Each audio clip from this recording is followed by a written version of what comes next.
Hello' everyone, আজি মই বনাম দহি বৰা আৰু দহি বৰাৰ বাবে এয়া হৈছে উৰদ দাল। উৰদ দাল মানে মাটিমাহৰ দাইলটোৱে হয়, জাষ্ট চিল্কাটো নাই ইয়াৰে। এইখিনি মই ৰাতিয়ে তিয়াই থৈ দিছিলোঁ আৰু এতিয়া এইখিনি ভালকৈ ধুই মিক্সিত এনেদৰে পেষ্ট এটা বনাই ল'লোঁ। আৰু ইয়াত মই দিলোঁ 2টা পিঁয়াজ, 2টা জলকীয়া, সোৱাদ অনুসাৰ নিমখ, তাৰপিছত এয়া হৈছে চাট মছলা আৰু ৰেড চিলি পাউডাৰ আৰু অলপ দিছোঁ গোটা জিৰা আৰু এইখিনি ভালদৰে মিক্স কৰি লৈছোঁ। আৰু ইয়াত মই অলপ পুদিনা কাটি দিলোঁ, আপোনালোকে ধনিয়া দিব পাৰে, মোৰ ধনিয়া শেষ হৈছিল সেইবাবেহে মই পুদিনা দিছোঁ। তাৰপিছত ইয়াত মই মিঠাতেলখিনি গৰম হোৱাৰ পিছত এনেকৈ বৰাকেইটা এটা এটাকৈ দি গ'লোঁ। আপোনালোকে ৰিফাইন তেলো ইউজ কৰিব পাৰে আৰু এনেদৰে ধুনীয়াকৈ ফুলি ফুলি উঠিছে। তাৰপিছত অলপ কুহুমীয়া গৰম পানী লৈ মই এনেদৰে বৰাকেইটা অলপ টাইম তিয়াই থৈছোঁ, 10 বা 15 মিনিট। তাৰপিছত ভালদৰে আতি লৈছোঁ। এনেকুৱা কৰিলে বৰাকেইটা চফ্ট হ'ব আৰু এক্সট্ৰা অইলখিনি গুচি যাব। তাৰপিছত এটা বাতিত অলপমান দৈ উলিয়াই ল'লোঁ আৰু ইয়াত অলপমান মই চেনি দিছোঁ, কাৰণ দৈখিনি অলপ টেঙা আছিল।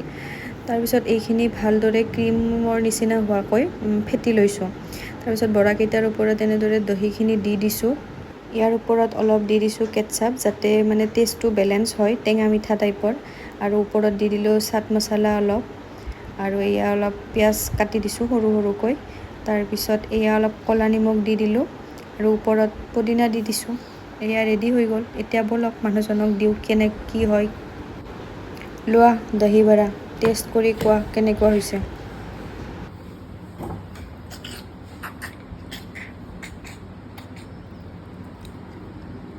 खाओ और बोलो कैसा लगा। সঁচাকে ক'বা, সঁচাকে। এক নম্বৰ।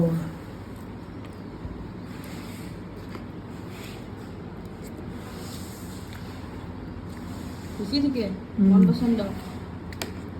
দোকান দিব বঢ়িয়া। পাৰিম। প্লেটখন দেখিলেই বুজা যায় কেনেকুৱা হৈছে। বাৰু আজিলৈ আহিছোঁ, বাই।